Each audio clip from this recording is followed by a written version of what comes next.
तर आपण या ठिकाणी क्वेश्चन नंबर 16 सॉल्व करणार आहे. तर क्वेश्चन नंबर 16 दिलेला आहे. The value of gamma for a gas is given by gamma is equal to 1 + 2 upon F, where F is the number of degree of freedom of a molecule of a gas. तर या ठिकाणी आपल्याला गॅमाचं relation दिलेलं आहे specific heat रेशोचा. तर तो आहे 1 + 2 upon F आणि एफ हा number of degree of freedom आहे. What is the ratio of gamma monoatomic to the gamma diatomic? तर डायटोमिक गॅसचं आणि मोनोॲटॉमिक गॅससाठी गॅमाचा रेशो काय असणार ते आपल्याला या ठिकाणी फाईंड करायचं. आणि डायटोमिक गॅस कोणता घ्यायला हवं, तर डायटोमिकचे दोन टाईप आहे, रिजिड आणि नॉन रिजिड. तर यापैकी आपल्याला रिजिड डायटोमिक गॅस या ठिकाणी घ्यायचं आहे. Diatomic gas consist of rigid gas molecule. तर हा क्वेश्चन 2020ला आलेला होता.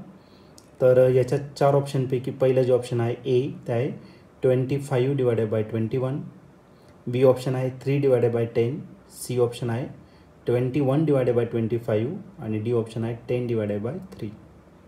तर या 4 ऑप्शनपैकी या क्वेश्चनचं करेक्ट ऑप्शन कोणतं राहणार तर ते आपण सॉल्व करूया आणि मग डिसाईड करूया. तर या क्वेश्चनमध्ये आपल्याला गॅमा दिलेला आहे, gamma specific heat ratio that is CP divided by CV.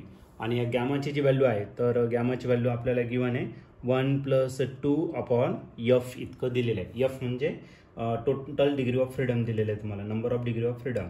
Okay, तर आपल्याला रेशो फाईंड करायचा कोणता, गॅमा मोनोॲटॉमिक गॅससाठी आणि divided by gamma for diatomic गॅससाठी.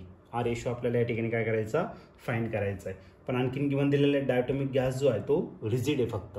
ओके, एक काम करू, आता गॅमा फाईंड करणार आहे मी कोणासाठी तर मोनोॲटॉमिक गॅससाठी. आणि याचा फॉर्म्युला जो आहे 1 + 2 अपॉन एफ आहे. आणि मोनोॲटॉमिक गॅस जर घेतला तर त्याच्यामध्ये किती डिग्री ऑफ फ्रीडम असतात, तर टोटल 3 डिग्री ऑफ फ्रीडम. 3 कोणते, तर translational degree of freedom 3 translational. मोनोॲटॉमिकसाठी आपण एफच्या जागी किती टाकलं 3. याला क्रॉस मल्टिप्लाय करू, मग गॅमा एम जो आहे तो किती भेटेल तर आपल्याला 3 + 2 divided by 3. Okay, cross multiply केलं 3 + 2 किती 5, म्हणजे हा गॅमा एम जो आहे तो किती भेटेल आपल्याला 5 डिवायडेड बाय 3 हा झाला तुमचा gamma M.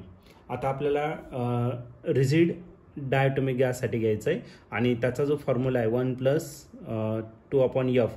Degree of freedom जर घेतलं कोणासाठी डायटोमिक गॅससाठी आणि ते बी रिजिड डायटोमिकसाठी तर त्याच्यात असतात 3 ट्रान्सलेशनल आणि 2 रोटेशनल फक्त. मग 3 + 2 किती झालं तर टोटल 5. तर टोटल असेल तुमचं 5 डिग्री ऑफ फ्रीडम असेल. ठीक आहे, याला जर क्रॉस मल्टिप्लाय केलं तर गॅमा डी भेटेल आपल्याला 5 + 2 डिवायडेड बाय 5. 5 + 2 7. मग गॅमा डी जो आहे तो किती भेटणार तर आपल्याला 7 डिवायडेड बाय 5. ओके, तर आपल्याला या दोघांचं काय करायचं आहे, रेशो फाईंड करायचा आहे. काय, गॅमा एम डिवायडेड बाय काय तर गॅमा डी. गॅमा एम जर घेतला त्याचा आन्सर आहे 5 डिवायडेड बाय 3 आणि गॅमा डी जर घेतलं त्याचा आन्सर 7/5. त्याचं काय करू आपण, रेसिप्रोकल करू, म्हणजे 5 कुठे जाणार न्यूमरेटरला आणि 7 कुठे येणार खाली. ओके, आता दोघांचं मल्टिप्लिकेशन करा. 5 × 5 किती 25 आणि 7 × 3 21. मग आपला जो रेशो आहे तो किती येणार तर 25:21. आणि या ठिकाणी ऑप्शन जर तुम्ही या ठिकाणी चेक केलं तर ऑप्शन नंबर ए जो आहे तो या ठिकाणी आपल्या क्वेश्चनचं करेक्ट आन्सर आहे. ए ऑप्शन मॅच होतोय, ए ऑप्शन मॅच होतोय, म्हणजेच 25 डिवायडेड बाय 21 या क्वेश्चनचं करेक्ट आन्सर असेल.